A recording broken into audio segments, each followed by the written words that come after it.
Chip and Dale Rescue Rangers. That's right, folks. The reboot nobody saw coming, that we all should have seen coming, is here.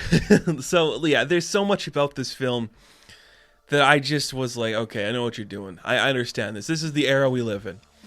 This is the era where we own a property that can parody other properties and talk about other properties. A Ralph Breaks the Internet, if you will. A Space Jam New Legacy, if you will. A Who Framed Roger Rabbit, if you will. I'm happy to say, out of all of those pretty bad movies, except for one, this emulates the one that's actually good. That's right, this is the closest any other film has come to really capturing the feel of Who Framed Roger Rabbit. And if you guys don't know, I don't talk about it a lot on this channel, but Who Framed Roger Rabbit is probably in my top 20 favorite films of all time.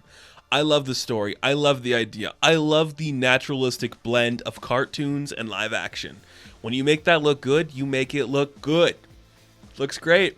It looks fantastic here. It is so seamless in this movie. And I think that's something that really impressed me, was we're making it look nice again. This movie does not shy away from 2D animation. I love that. I am a huge fan of 2D animation. I love that we can kind of talk about them in big blockbusters without actually having to do them, because this is a huge love letter to animation. They reference shows from not just Disney, but from every other major company. If you have seen a cartoon in your life, chances are a character or a reference from that cartoon appears in this movie, and that's really cool. But again, it's not about the references. The references are here, but this isn't a film about the references. This is about Chip and Dale, the Rescue Rangers. That's right. In this movie, the show ended, and they kind of went their separate ways. Everyone kind of drifted apart, but they're brought back together when a evil villain is trying to bootleg a couple of people to make some cheap money making knockoff movies. Yeah, that's Roger Rabbit-y. I do like that a lot. It's very cool. First off, I was very hesitant when it came to Andy Samberg and John Mulaney voicing Chip and Dale. I am not really a fan of either of those gentlemen. I don't really particularly like their style of comedy. It seems more loud and just talking in a certain way of speech as opposed to making a joke. I'm not saying they don't make jokes. It's just like not something I liked. I think the script was really good for them. It really leaned into their voices and their talents. You see that John Mulaney as Chip is playing the straight man to Andy Samberg's Dale, and it's a very good combination. And even though it's not like the voices from the cartoon, you do feel like the chemistry of those characters working together instantly when they snap back into this team, and that's very fun to see. Aside from the references, and yes, there are a lot of references to this animation love letter, I think the jokes work really well. There's actually some really interesting humor. It goes to some interesting beats. There's a couple jokes I don't think land, and they're pretty much just about like the meta-referential humor of this. Like, oh, of course this is the guy that's going to be the villain. Why do we have to rap because we're animated characters being rebooted? Like, I get where you're coming from, but they're not interesting. I guess opposed to the rapping thing, it actually plays into a really good kind of meta joke where they don't actually have a rap. They just keep repeating the same line over and over again. That's kind of funny. But it just felt like you got to fill those notes and hit the right beats. I get you. Not that interesting, but I get it completely. It is a fun story. And that's what really surprised me about this. And look, I laughed at all the references. There's Ugly Sonic, what a good reference. And, you know, there's Butthead running for senator. Like, they're all funny stuff. But I think deep down, I just love a good story about Hollywood.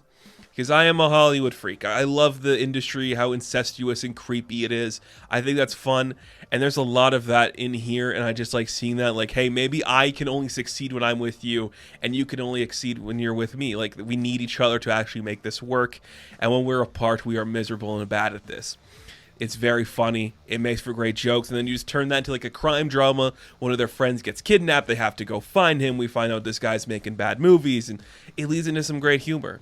And great voice acting, too. There's a great bit with Seth Rogen creations. I'm like, that's awesome. He's a good voice actor. Iconic and doesn't do voices, but he is a voice actor technically for everything he does. So I do like that.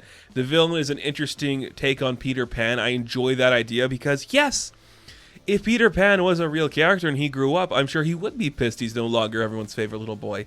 That's a fun idea that I enjoy. Now, what's common with these type of films when we blend CGI and live action, you have to have the human protagonist. We have her in here. Kiki Lane is the actress that plays her. Yeah, it's fine. I don't know, just a fangirl. It's okay. Detective fangirl thing, it works for what it needs to do. I think that character could be something else completely. I don't really care. It does its job fine. And while the story does go to the familiar beats for the crime drama, it is still very fun. It is still a very interesting story. And it makes me just go, yeah, we should reboot these guys because you can actually do something fun with them. I know it's not going to be like the classic show with their voices and with like that look, but if you do more of these movies, I'm not going to complain. They become real life detectives. That could be interesting to see. It is a fun story. It's not too accessible if you are like an enemy. Well, not enemy. It's not very accessible if you like don't know your animation history, because it's very much like you got to know Chip and Dale to really appreciate this, and that's fine. Even if you don't, you can still understand it. I guess what I'm saying is it takes a lot out of you if you don't really like care about this world. It's hard to follow sometimes. But yeah, it's fine. It's a good serviceable film. Very Sonic the Hedgehog-y, which is good for a lot of audiences. Really captures that Who Framed Roger Rabbit style of life, which I love to see. And surprised me in terms of its comedy and its writing and its identity of Hollywood. Very fun in that way. Not overly complicated, but again, if you don't really care about animation, I wouldn't recommend watching it because it is a love letter to that while still being a film made in 2021. So there's a good mix of things in there. That's all I really got to say. Check it out. It's actually a fun watch, very breezy. Under 2 hours, which is great to see for a film like this. So Chip and Dale Rescue Rangers, I am going to give a 6 out of 10. Thank you guys for watching this review. Be sure to like and subscribe to the channel. As always, you can check me out on Instagram, TikTok, and Twitter. And as always, I will catch you in the next one. Have fun. Stay safe. Good luck.